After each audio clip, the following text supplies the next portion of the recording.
Welcome back, students. In this session we are going to learn about Chinese civilization. Okay, so China has two major rivers. One is the Huanghe. The one is the Huanghe. There is a Yellow River. Another one is the Yangtze River. So this is the Yangtze River. Okay, so the in between places is called the Chinese civilization. The Yellow River is known as the sorrow of China because it always changed its course and caused frequent flood. So the river Huanghe is called as the sorrow of China. Okay. Political and empires. Shi Huangdi founded the Qin dynasty.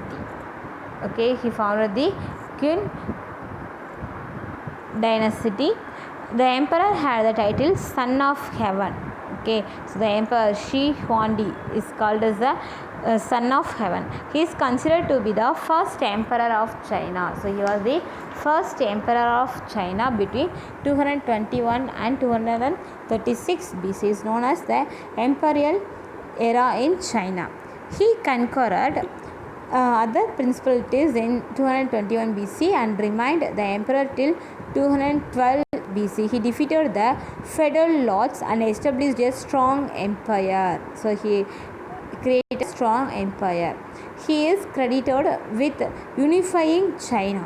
So unite பண்ற எல்லா சைனாவோட மற்ற place எல்லாத்தையும் இருக்காங்க united. Shi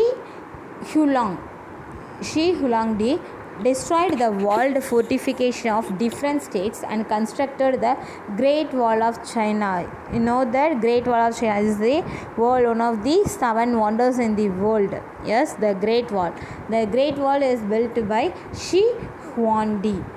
Okay, the wall was built for protect the empire from the invading nomadic people. Okay, so nomadic people nomadic நாடோடிகள் சொல்லலாம் இல்லையா.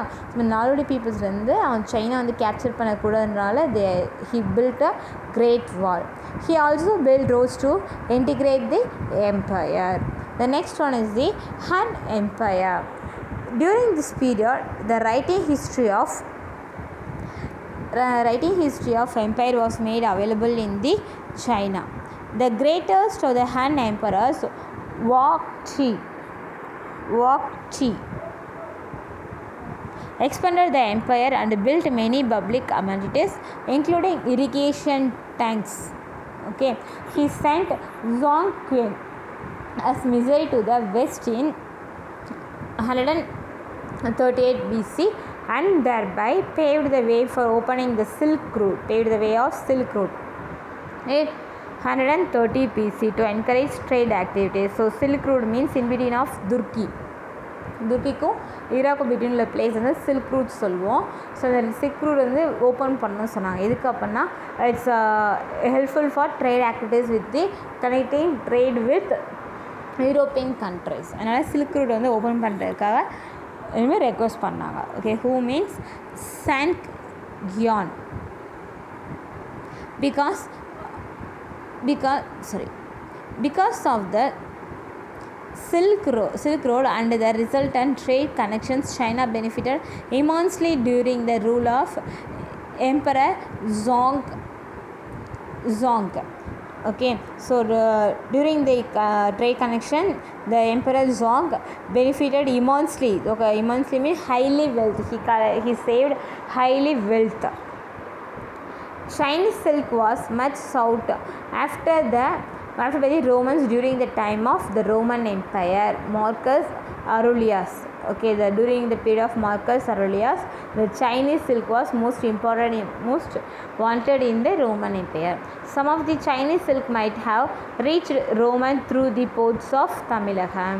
So most of the Chinese goods are reached Rome through the ports of Tamilakam. Okay, so because the China is mostly அந்த காலத்தில் எதாவது use பண்ணாங்கன்னா trade board மூலமாக trade கண்ட கற்றுக்கிட்டாங்க. சரியா,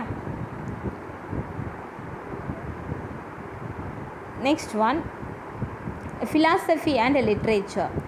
Chinese poet, the philosophers such as Lao Lao Tzu, Confucius, Mencius, Murti, and Tochin contributed to the development of Chinese civilization. Sun Tzu, a military strategist, wrote a book called Art of War. Okay, who wrote this? Art of War is written by Sun Tzu. Okay, Sun Tzu. The Spring and Anthem Annals is the official chronicle of the state of the time. So the book of Spring Anthem Annals, the book on the national book of Chinese வந்து declare பண்ணியிருக்காங்க. The Yellow Emperor Canon of Medicine is considered China's earliest written book on medicine. The Yellow Emperor's Canon of Medicine. This is the book belongs to medicine. It was codified during the time of Han Dynasty.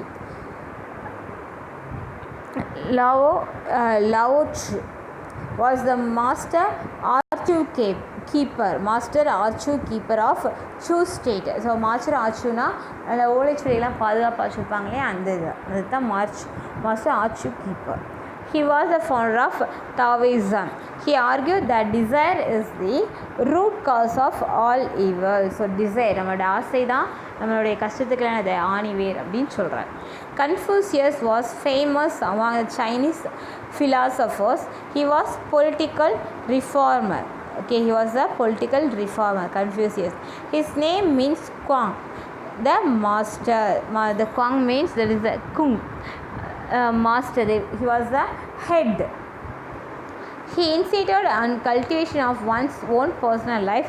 He said if personal life is cultivated, family life is regulated, and once family life is regulated, national life is regulated. அதாவது ஒருத்தவங்களுடைய தனிப்பட்ட வாழ்க்கை ஒழுங்கமைப்பாக இருந்துச்சுன்னா கரெக்டாக இருந்துச்சு அப்படின்னா society well developed ஆயிரும் அப்படின்னு சொல்கிறான்.